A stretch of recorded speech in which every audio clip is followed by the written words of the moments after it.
Hilton Hotel, where ODM leader Raila Odinga is expected to join the Central Organization of Trade Unions for the 30th Pan-African anniversary. The conference comes in the wake of several labor disputes that have affected operations in the public sector in recent months. Right now, our reporter Elphas Lagat is joining us.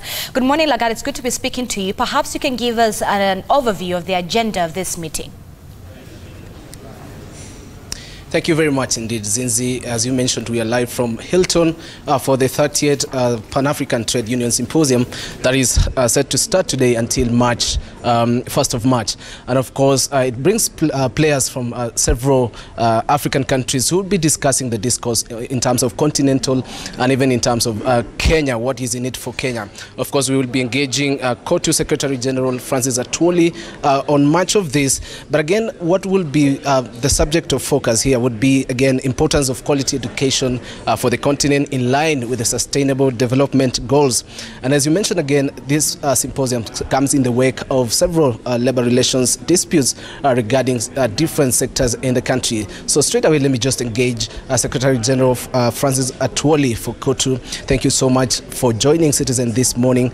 If you would just paint to us, what do we expect once this symposium starts before we engage further? First and foremost, this symposium is being opened by no another person other than the Right Honorable Raila Odinga, who is our envoy in the African Union on issues related to infrastructure development on the continent. The purpose of this meeting and why we decided that this meeting should be in Nairobi, it was here about 5 years ago. It is because we were the instrumental in workers' education based at the enterprise level, and this helps those low-level leaders to acquire knowledge on industrial relations practice, particularly on the issues related to what we have just mentioned: disputes handling, grievances handling, and overall administration of representation at low level. How are they reported? How do you engage the first level or first line managers? And how do you handle supervisors, some who are our members? This is the education that we are going to. This is the organization known as PANAF, which deals with that, being sponsored by 4 countries. One is Brazil, the other one is Sweden, and of course the other one is Belgium Trade Union Movement, and also Kenya joined the suit to make sure that the continent remains relevant on issues of workers' education. With good education, workers' education, which creates awareness on what a worker as a low-level representative should do, it manages issues related to wild cat strikes and uncalled for boycotts and so on, because it opens up a low-level representative in a way and in a manner that he or she should be able to handle a grievance, and how does she or he engage the employer on issues that are concerning the workers that she or he represents. These people are called shop stewards. After that, they are the people who graduate to become branch secretaries and general secretaries of various unions. So that low-level education helps very much.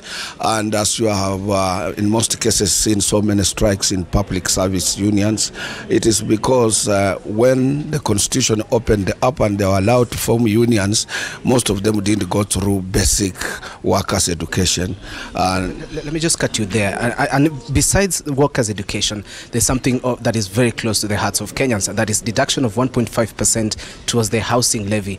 In December, COTU was very vocal about, stalling, or rather putting on hold matters of deduction of 1.5% deduction of about 2.5 salaried Kenyans towards the construction of low-cost housing. What is the position right now? Completely, you have digressed. I thought you were to concentrate and focus on the current subject to be first, which is PANAF conference taking place in Nairobi. But nevertheless, you remember that court went to court. We went to court, we got an order to stop it, and we had to negotiate with the government because if you are aware, last year, government had, His Excellency the President had announced through the Minister for Labour during Labour Day that minimum wage had been increased by 5%. And up to this time, up to last month, it had not been gazetted. The other area, we had a problem with representations at NSSF where they had not gazetted us and such like things.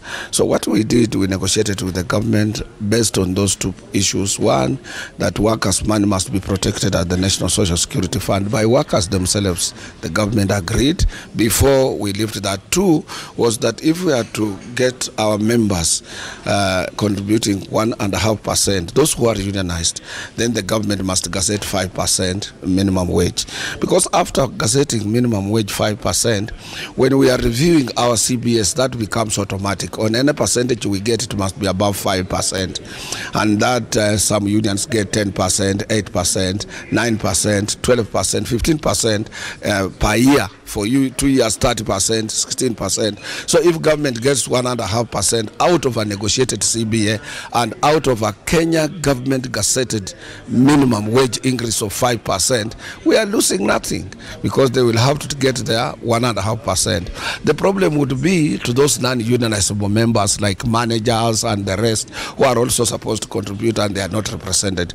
But for those who are represented, those who have unions covering their terms and conditions of service, they will not lose anything because we are going to increase. Government has already gazetted the increase in minimum wage, which is 5%. So if it takes 1.5%, you remain with 3.5%.